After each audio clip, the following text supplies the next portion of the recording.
My name is George Calder, and I've spent most of my life on the water. I wasn't born in anything special.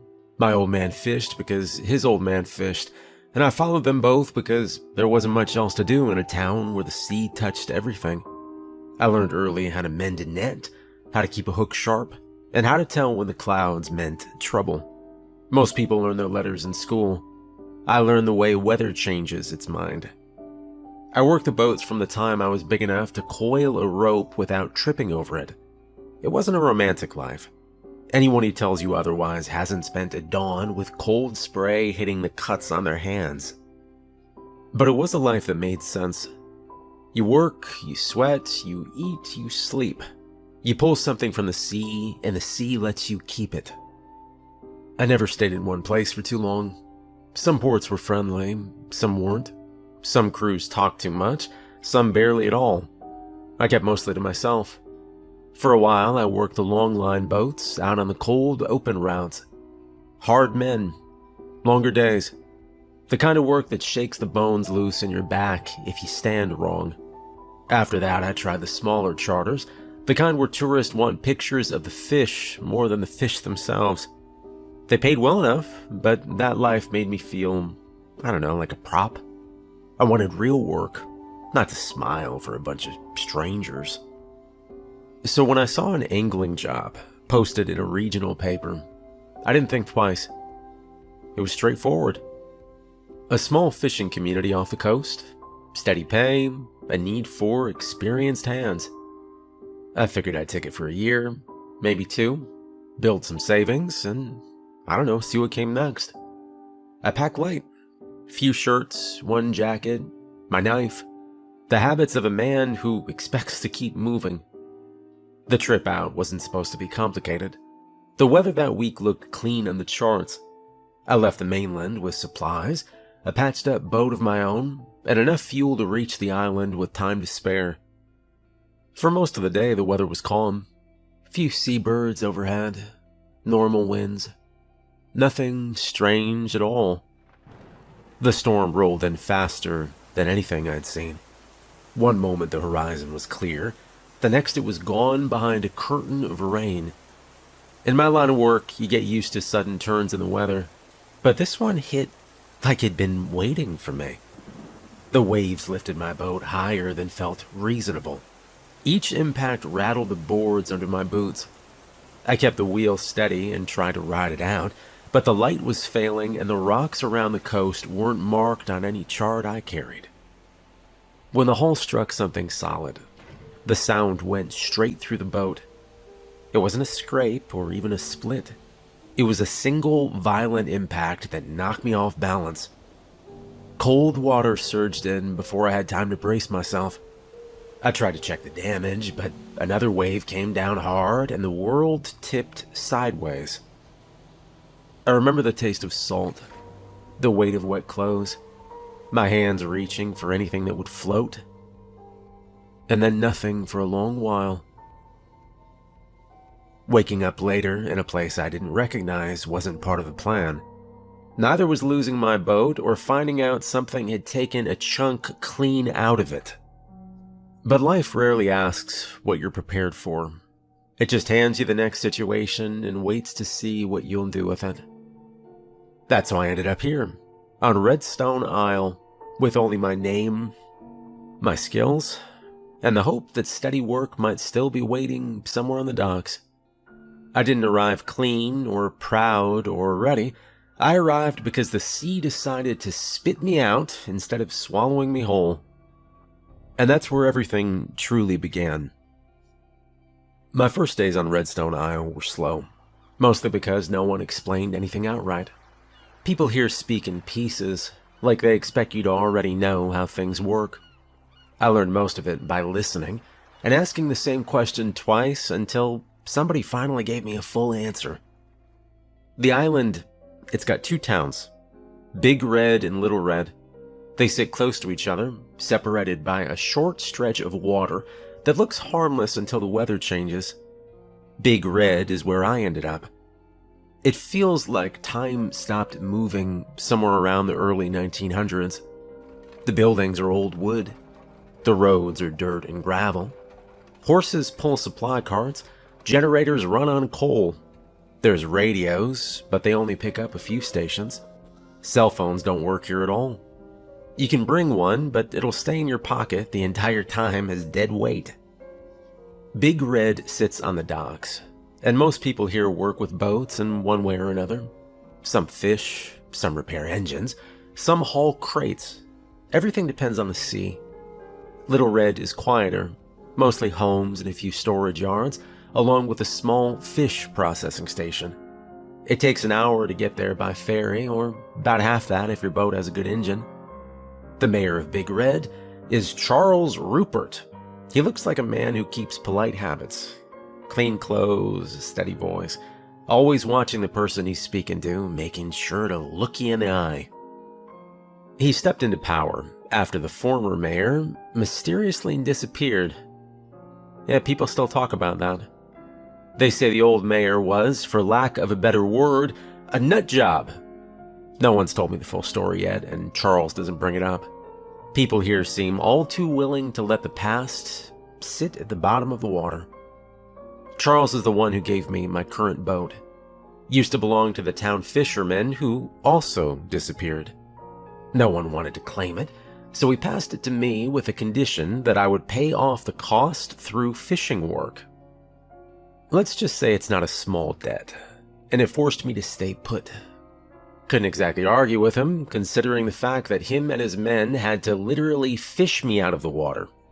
I was lucky he wasn't charging me for my medical bills. Then there's Julian. He runs the bar near the docks. He's small, keeps mostly to himself, and speaks in short sentences. But he's good friends with the dock master, which means he hears things before most people do. When my boat gets tugged in after a long day, or after some part gives out, Julian always has a cold beer waiting. Never asks me a lot of questions, which is exactly why I get along with him. My work here is nothing complicated. I fish, bring whatever I catch back into Big Red, and take the odd delivery over to Little Red when someone needs a box or a crate moved. I sleep in my boat because there's not much housing to go around, and I've learned to make do. Mornings on the dock are noisy, nights are quiet, and most of my time is spent fixing whatever decides to stop working that week. I pay my debt little by little, and I try to keep some kind of routine going. Most days pass without trouble. Some don't. Folks on this island have been dealing with strange things long before I ever showed up. And after a year here, I have seen enough to understand why everyone keeps an eye on the water. The stories I've got now aren't rumors or old sailor talk. They happened to me. And since I've been here over a year, I've collected more than a few stories. There are strange things in this town, and stranger mysteries waiting under the surface. If you're willing to listen, oh, I can tell you about them. Besides, the fog just rolled in. You're not going anywhere for a while. Pull up a seat. Julian will serve you in a bit. So where should I start? I guess I ought to begin with that first week. That's really where everything started, even if I didn't know it back then. Now, when I first came to, they kept me in a small clinic in Big Red, just long enough to make sure I wasn't about to keel over.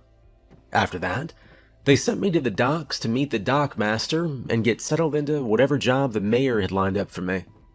I didn't own much anymore, not after the sea tore my old boat apart, so stepping onto a new deck felt strange, like walking into someone else's life.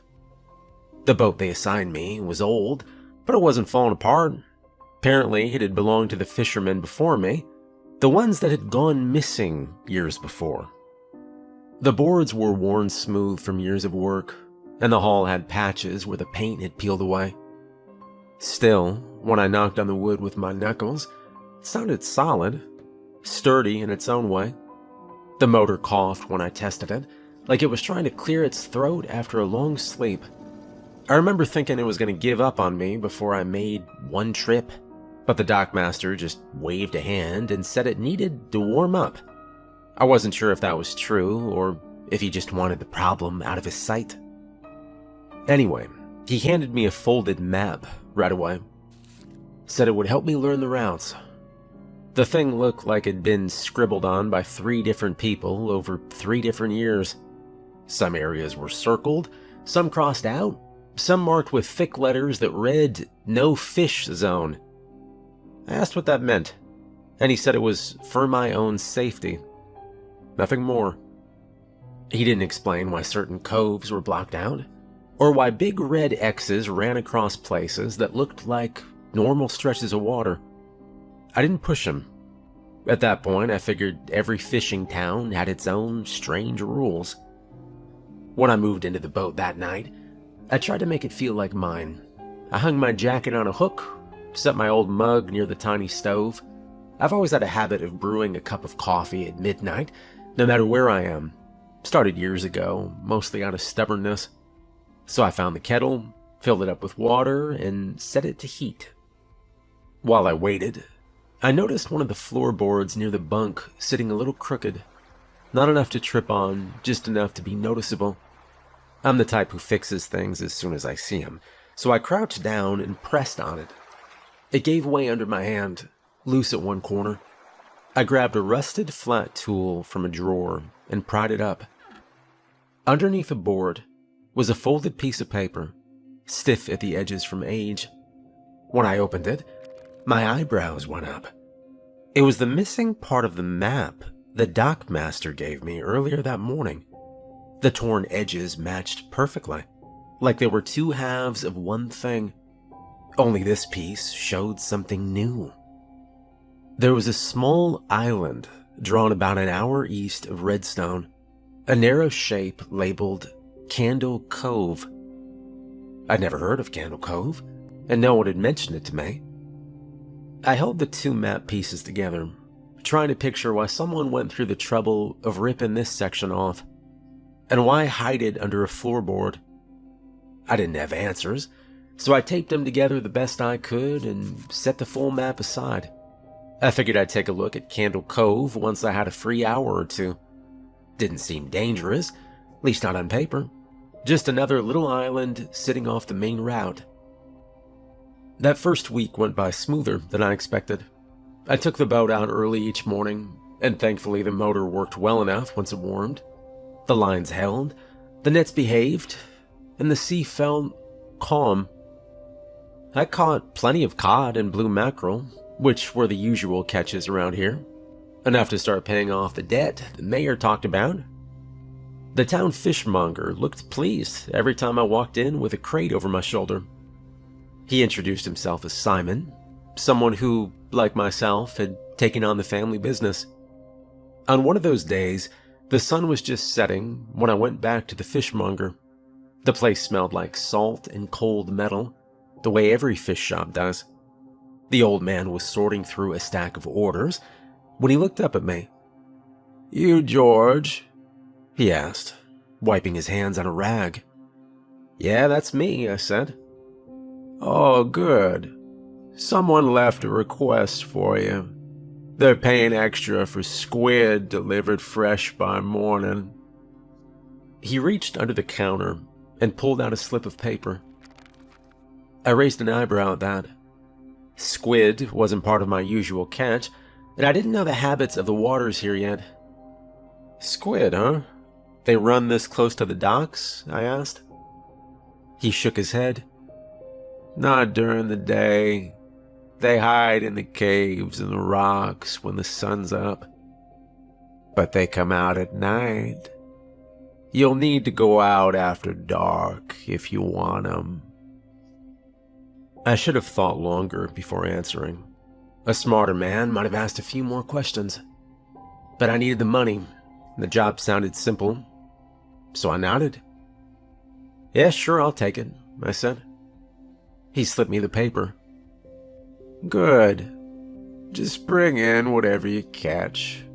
Doesn't have to be much. They just want squid, and they want it by morning." I still remember walking out of that shop, thinking it would be an easy job, maybe even an interesting one. I didn't know it yet, but that small decision changed the shape of my life on Redstone Isle. If I'd said no, maybe things would have gone differently. Maybe not. Either way, that night run for squid was the first step into everything that came after. When I headed out that night for squid, the water was calm enough. The moon gave off a soft light, just enough to see the rocks and darker stretches where the squid usually hid. I didn't know the good spots yet, so I drifted along the outer edges of Big Red, letting the boat move at a slow pace while I worked the lines. Night fishing feels different from day fishing. During the day, you can see the way the sea changes. At night, you depend on sound and the way the boat moves under your feet. The squid came quick, more than I expected. I pulled them in one after another, neat little arrow squid with long tapered bodies. They were lively.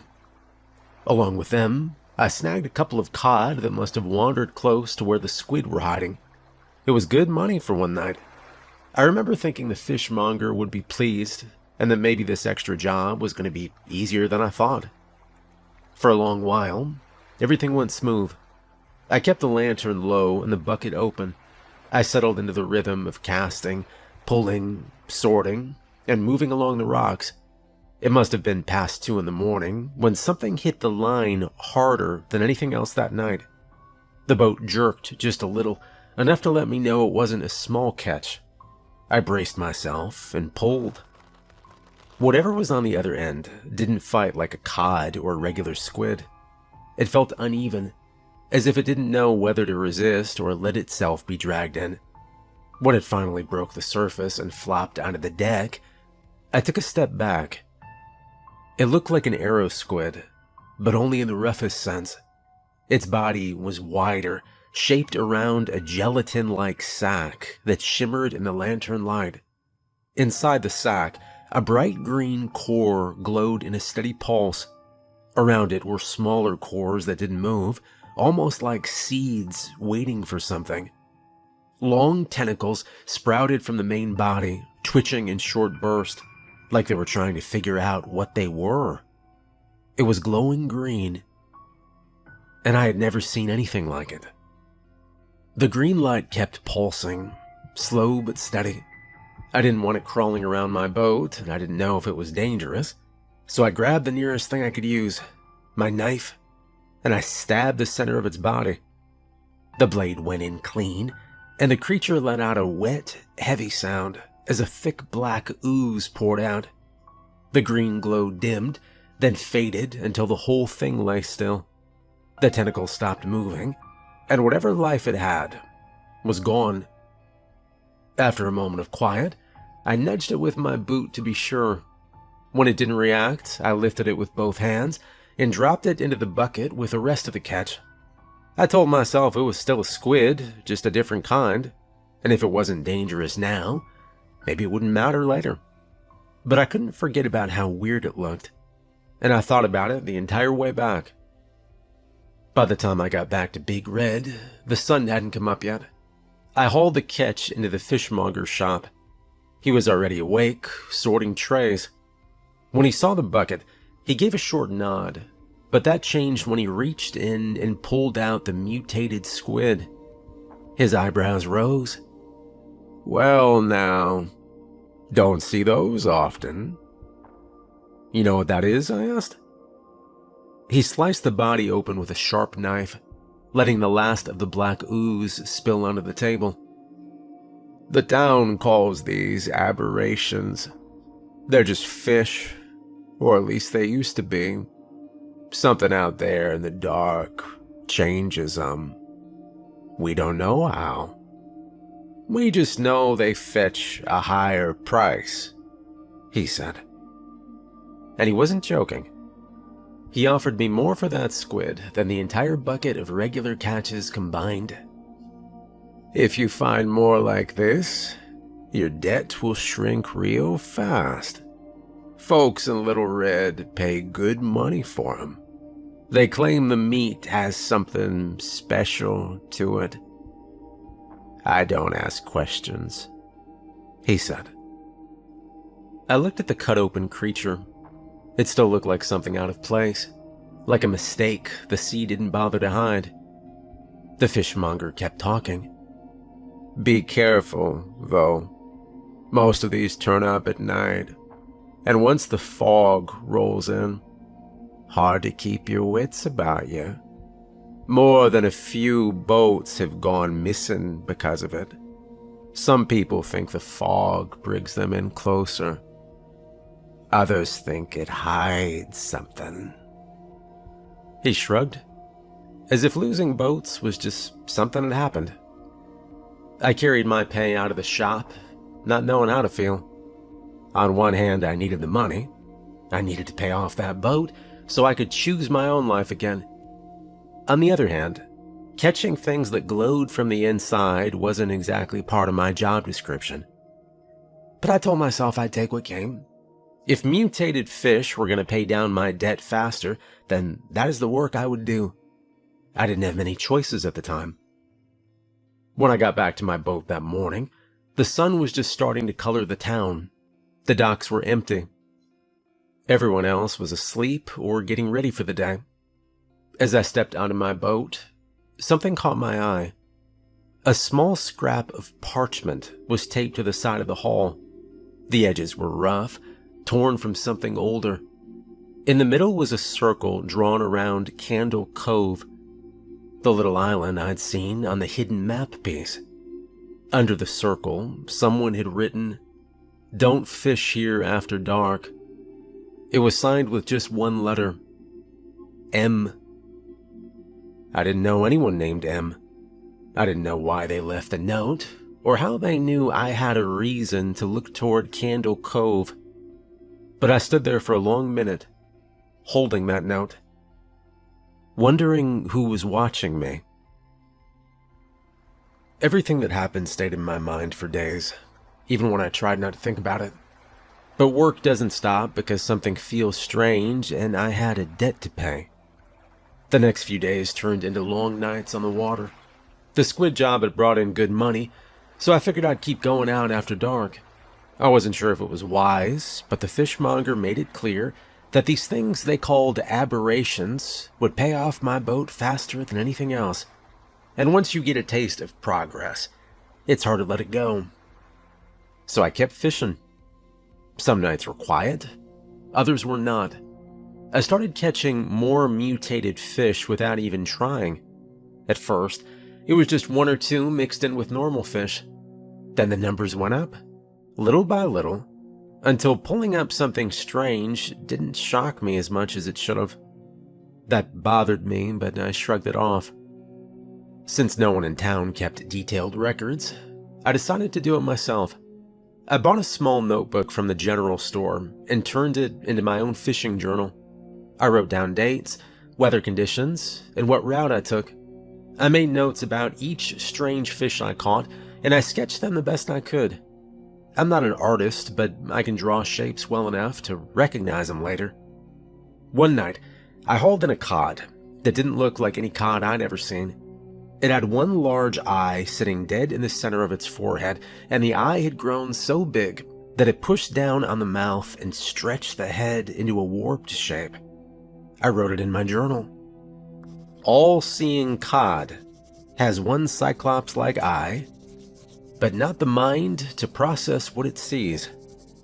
The next night, I caught another strange thing, this time a mackerel with 3 heads. All 3 moved at once, but never in harmony. When one tried to twist, the other 2 seemed to fight against it. I wrote, 3-headed mackerel. 3 heads struggle in unison. Looking back, I probably should have been more worried. It isn't normal for fish to grow extra heads or giant eyes or glowing cores. But here on Redstone Isle, normal didn't seem to matter much. The people acted like this was just something the sea did from time to time. Most nights I fished from dusk until dawn. By the time I got back to the docks, the sky would be lightening and the town would start waking up. I'd drop off my catch, clean myself up a little, and then wander into Julian's bar while everyone else was getting ready for their day. I'd sit on the same stool, half asleep, while he poured me a cold drink. "You look worse every morning," he told me once. "That's how you know I'm working," I said. He cracked a small smile. That was a big reaction for Julian. Over the next few days, I kept hearing bits and pieces about the disappearances around this island. People didn't like talking about it, but every now and then I'd catch a word or two. Someone's cousin never came back from a night run. A fisherman vanished outside Little Red. A crew went out, but only one man returned, and he refused to speak for a week. Finally, after hearing enough fragments, I decided to ask Julian directly, "Why have people been going missing here? I've heard enough rumors to know something's wrong," I asked one early morning while he wiped down the counter. He froze for a second, cloth in hand. "Yeah, it's old business. Most people don't like bringing it up." "I'm not most people," I said. He sighed and leaned on the bar. "All right, fine. Don't say I didn't warn you." He told me about the former mayor, the one who came before Charles, a man named Rowan. I never heard the name until that moment. According to Julian, Rowan wasn't a bad man, but he was curious. Too curious, some would say. One year, after a storm dragged several boats toward the rocks near Candle Cove, a salvage crew went out to see what they could recover. Most of the wreckage was ruined, but something survived. A book. That thing shouldn't have lasted a night in the sea. But there it was. Red and silver. Not a tear on it, Julian said. He said the book bore the crest of the first settlers who lived on Redstone Isle, long before the town split into Big Red and Little Red. The symbol was old, older than anything still standing on the island, and that alone made people wary. Some of the fishermen begged Rowan to throw it back, said it felt wrong, said nothing good comes from pulling something like that out of a wreck, Julian said. He said that after Rowan brought the book home, the disappearances began almost immediately. It started with the fog. Not the usual kind that drifts in from the sea and clears when the sun rises. This one was different. Thick enough that you couldn't see past your own hand if you stretched it out in front of you. People said it settled over Redstone Isle like a blanket. Slow at first, then all at once. Boats stopped venturing far because no one could trust their sense of direction. Even the lamps on the docks barely cut through it. And the worst part was that it didn't clear. Not the next day, not the day after. It stayed. Folks waited for a shift in the weather, but it never came. Days passed, and the fog became part of life, something you lived with, even when you didn't want to. A few weeks later came the commotion at the old mayor's house. Julian said he remembered the shouting first. People ran out of their houses thinking someone was hurt, only to see Rowan standing on the balcony, the one that faced the ocean.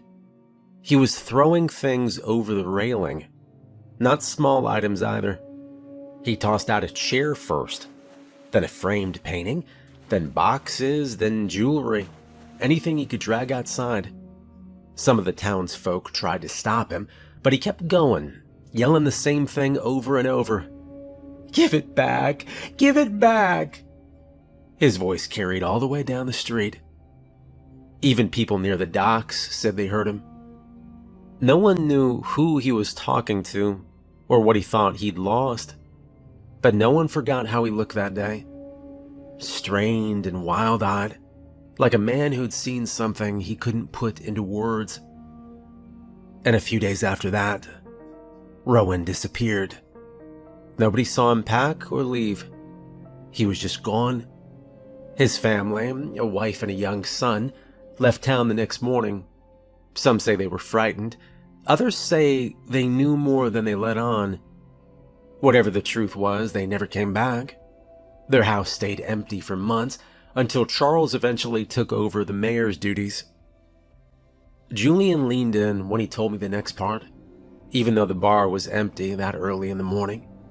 He said the disappearances didn't stop with Rowan. They grew worse. People vanished after dark. Children, especially, which was why every door in Big Red and Little Red had heavy locks now.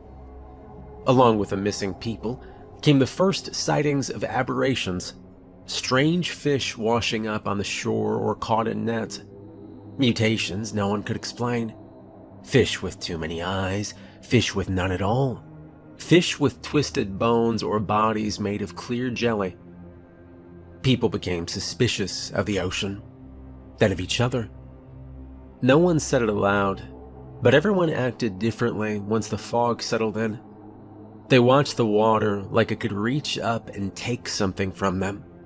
They whispered about tides that didn't behave the way tides normally do. They didn't trust strangers, they didn't trust their neighbors, and yet everyone still depended on fishing to survive.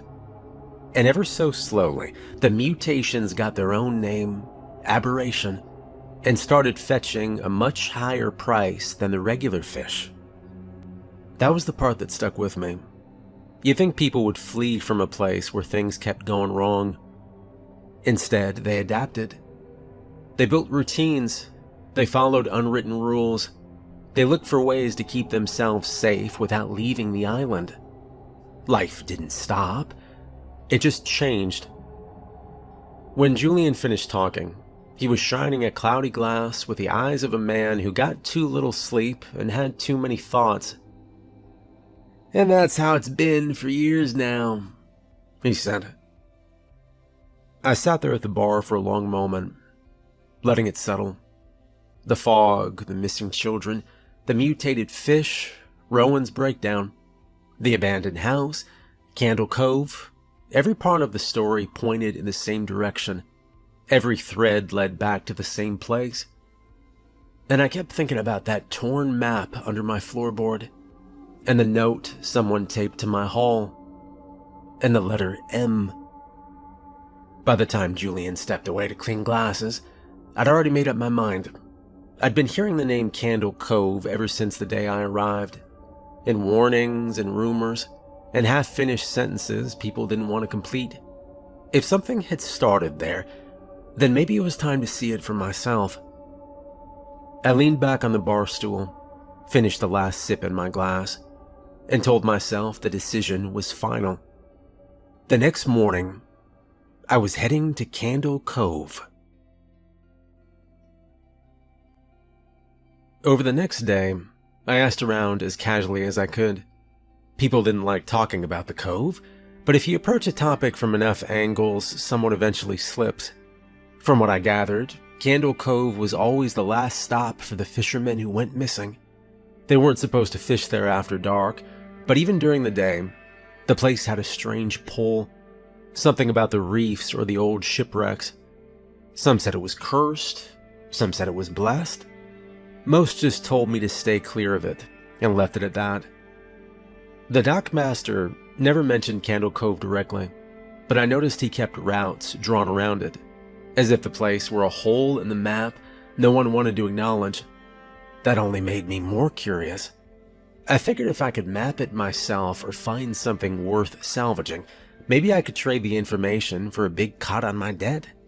The town used scavenged parts all the time.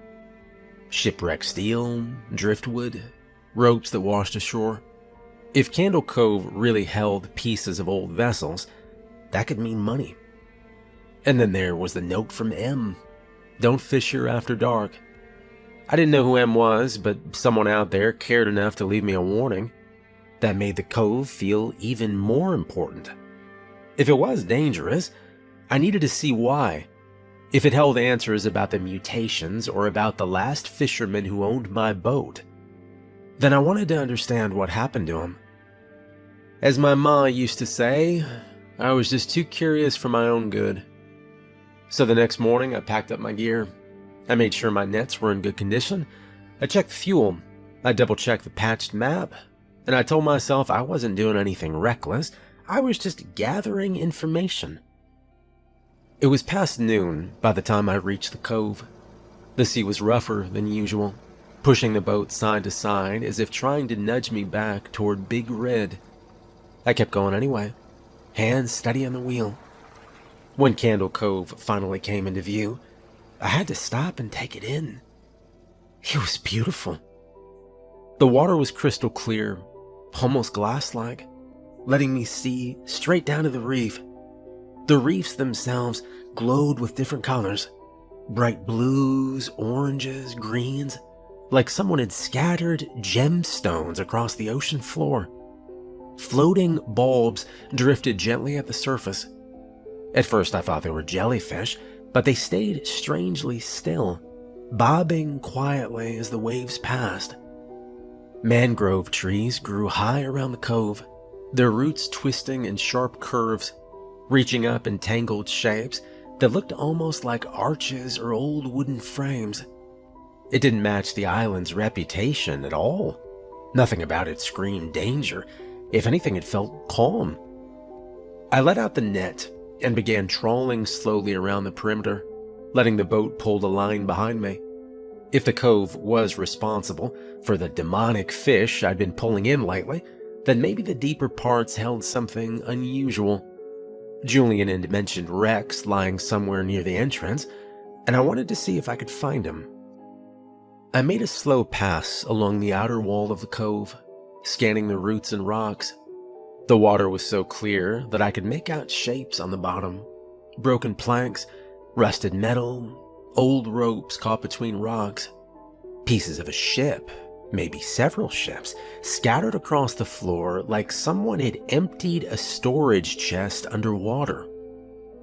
I traced the curve of the shoreline until I reached a narrow inlet. It was the only place where docking made sense. The roots created natural posts I could tie to, so I eased the boat in and secured it the best I could. By then the sun had started dipping low. Candle Cove looked different in the late afternoon light, softer and more muted. The bright colors of the reef dimmed to a gentle glow.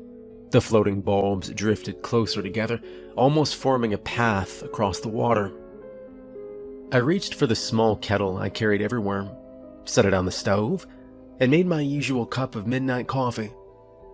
It wasn't midnight, but habits don't always care about the clock. The familiar smell was good for me. I sat on the deck with a mug between my hands and watched the last light fade behind the mangroves. The cove grew darker by the minute, and the floating bulbs glowed faintly in the dim. I told myself I'd wait a little longer, just long enough to see what Candle Cove looked like at dusk. Maybe fish if I felt like it. By the time night settled in fully, the place felt different. The sky above me was clearer than anything I'd seen in years. The stars looked sharp and bright, scattered across the dark like someone had tossed handfuls of salt into the air. With no towns nearby and no generators humming, the sky showed everything it had. It was one of those rare nights where the world feels untouched.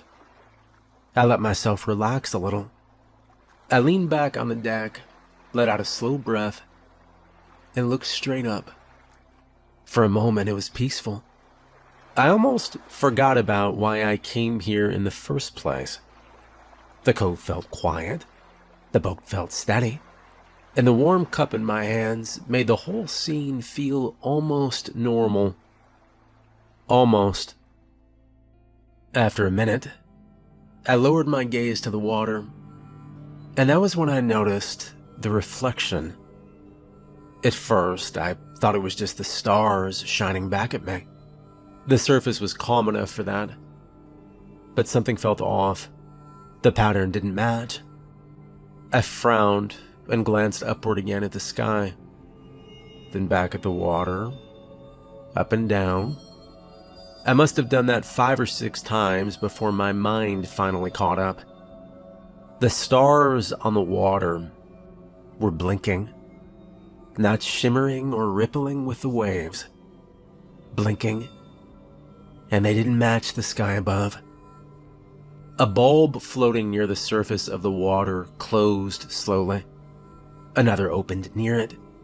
A cluster tightened as if reacting to the night air, adjusting themselves. I felt my entire body go still as realization washed through me. These weren't reflections. They were hundreds of eyes.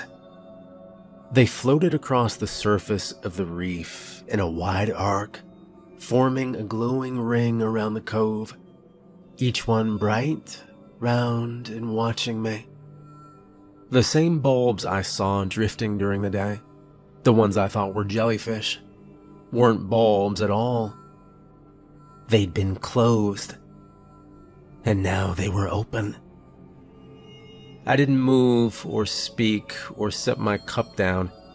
I just stared at the arc of blinking points circling the waterline, shining softly in the night like lanterns made for some purpose I didn't know. The cove was alive. Then the boat shifted.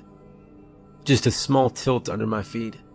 Not enough to knock me off balance, but enough to let me know something had disturbed the water beneath me. I stayed perfectly still, listening. And that was when I heard it.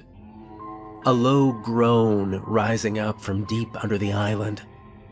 The kind of sound you feel more than hear. It wasn't a whale. I'd heard plenty of whales in my time. It wasn't rock or tectonics either. This sounded organic. Like something impossibly large was moving down there, aware of me in a way no normal creature should be. The thought hit me hard. The thing didn't just have eyes. It had the mind to process what it sees. The thing was sentient and paying attention. And I was the thing it was paying attention to. I reached for the engine with slow, careful movements. I turned the key just enough for the motor to hum. The noise came out soft, but even that tiny vibration sent a ripple through the ring of eyes. Every single one of them widened at once, zeroing in on me with a predator's focus. The groan beneath the island grew deeper. The sandbanks around the cove shifted in response, sending small ripples along the roots of the mangroves. Something rose from the water a few yards away, a long ridge breaking the surface, shaped too perfectly to be a random line of rock. It looked like a spine. I didn't wait to get a better look. I pushed the throttle forward. The boat jerked ahead and cut across the water. I kept one hand on the wheel and one on the throttle, eyes on the cove's exit. The engine wasn't built for speed, but I pushed it as much as I dared. Behind me, the glowing eyes didn't scatter. They didn't drift apart. They stayed fixed in their places, anchored to something below. A shadow rose and followed under the waves. It was massive, large enough to swallow a boat 5 times my size in a single bite. In the faint light, I caught a glimpse of patterns under the water. I saw a stretch of wide, dark scales, a ridge lined with glowing organs, and a jawline that extended farther than my lantern could reach. As I finally crossed the boundary of the cove, the eyes began to dim, one by one, then all at once, sinking beneath the water like a field of stars being pulled under. The shadow drifted back into the depths, disappearing just as quietly as it had arrived. I didn't stop the boat until Candle Cove was a distant shape behind me. Life went back to something close to normal after Candle Cove, though normal on Redstone Isle isn't the same as anywhere else. I still work as a local fisherman, still bring in cod, mackerel, and the occasional aberration when it turns up in the nets. But I don't night fish the way I used to. Not anymore. These days, I keep my hours tight. I stay within the borders of Redstone Isle, never past the far markers, and I bring the boat in before 10 at night. I've got a few years left to pay off my debt, and I've accepted that. The sea gives what it gives, and the town takes what it takes. I earn my keep. I repair my boat. I sell what I catch. Some weeks are good, some are thin, but I know the pattern now, and I stick to it. Of course, even with routine, the mysteries don't go away. The fog still rolls in every night and every day, thick and heavy like it belongs to the island. People pretend it's just weather, but they watch it the way you watch a stranger at your door. No one knows why it never clears. The old mayor vanished, no trace. And if you ask around, you'll get 10 different answers and none of them satisfying. As for the disappearances, well, everyone claims they're random. But people say a lot of things when they want to feel safe. Whether there's a pattern or not, I can't say. I don't go looking for trouble. And the mutations, the aberrations, those are still the strangest part. They show up more often than they used to. They sell fast. Someone always buys them at a higher price, though no one talks about who or why. I could ask more questions, but after what I saw at Candle Cove, I'm not sure I want answers. Some things stay manageable, only because you don't shine a light on them. But you look like someone curious, someone new. Say, you're just arriving in town, aren't you? Looking to get a job with the dockmaster, right? Folks like you show up every few months. Fresh face, big plans, thinking this place will be quiet and simple. Maybe you ought to rethink your choices. Maybe not. I have no idea why you're here, or what you think you need to prove. But mark my words, this island has strange stories, and even stranger things hiding out there in the fog. Keep your eyes open. Keep your routes close to shore.